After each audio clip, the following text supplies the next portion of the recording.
This series is about bringing awareness to the issues in bullying that exoticals face on a regular basis. Has anyone ever bullied you, gaslit you, stalked you, or done crazy things due to them stereotyping you for being an exotical? Have people ever treated you differently because they think you look like a certain exotical celebrity? Are you an exotical who feels like you sometimes fit the stereotype of what a light skinned or pretty girl acts like? If so, why? What happened in your life that made you that way? This is a very serious topic, so if you get triggered by things like assault, you may want to click out of this video. But the title is called She Tried to Date My Rapist as Revenge. Hello, and welcome to Exotical Confessions, Episode 4. This episode is about a girl who emailed me, and we're going to call her Keisha. Keisha says, she tried to date my rapist as revenge. I am a biracial black and Italian girl. People have told me before I look like Ashanti. I was best friends with a black girl for my entire childhood. Her name was Tiffany. Tiffany was an unambiguous black woman with short 4C hair. I thought Tiffany was pretty, and I would compliment her, but Tiffany would always brag about how she was prettier than me. I didn't like how she constantly compared herself to me, so I would ignore her. We met at church. Every Sunday, I would walk into church wearing a dress or a skirt, and Tiffany would comment on how I looked like a grandma. She would tell me that I had saggy boobs and that I had Mexican sideburns, which I don't. There was nothing wrong with my bras, and I had very long, healthy hair, unlike her. Tiffany's hair had fallen out because she relaxed it, and no joke, it was probably 2 inches long. She would always wear micro braids and leave them in for months, and her hair would fall out. But instead of fixing herself up, she would try to get under my skin. Whenever guys at church would like me, Tiffany would get upset and tell the guys that she was prettier than me. Tiffany even got to a point where she started walking around the church asking random guys if they thought I was prettier than her.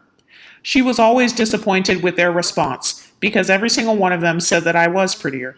I didn't ask for those men to say that. She did. Every time there was a black guy at the church, Tiffany would desperately try to get his attention. There was one black guy who liked me at one point, and he came up to talk to me. While he was talking to me, he commented on how pretty I was, and he complimented my hair texture. Tiffany seemed to get more and more angry the longer the conversation went on. Then she asked him the question, "Who do you think is prettier, me or her?" The guy said that I was prettier.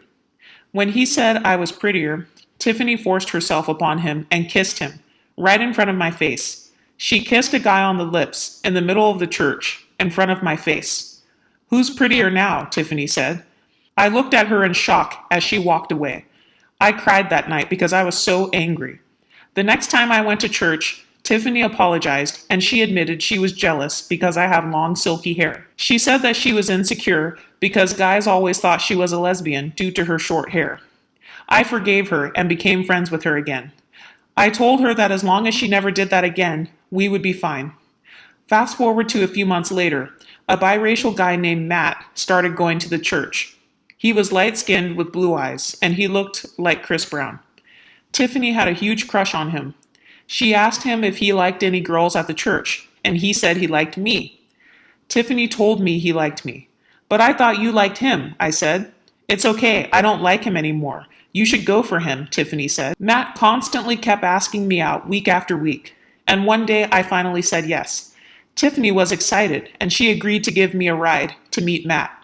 At the end of the date with Matt, he was walking me into the parking lot. The parking lot was empty, and it was late at night. Matt tried to kiss me. I told him I don't kiss on the first date, but he kept trying. I told him to stop kissing me, and he grabbed my pants and started unzipping them. "Stop," I said. "Why would you do that in the middle of a parking lot?" The next thing I know, he forced my pants and underwear down, and he jabbed his hand into my vagina. I punched him and ran to Tiffany's car crying. I told her that he just violated me. Tiffany got out of the car and said she was going to try to beat him up. I told her she should just go, but she insisted. She ran out of the car and chased Matt down. Then a few minutes went by, and I got worried. I thought something bad happened to Tiffany, so I went looking for her in the parking lot. I came around the corner and I saw them making out. Yes, they were making out in the parking lot. I told my best friend of 10 years that he attempted to rape me, and 5 minutes later, she was making out with him in the parking lot. I was shaking in anger as I took the bus home. The next day, I saw her at church, and she walked up to me smiling. I told her if she touched me, I would beat her up. She told me that she was sorry and that she had asked Matt what happened. Matt said he just wanted some kitty, so they did it there in the parking lot. She said that Matt just needed to clear his mind and that I needed to calm down. She told me, I know you think you're all that because you're light skinned with long hair, but guys like me too. I told you I was prettier than you, she said. I punched her in the face, right there in the church parking lot. We were never friends again.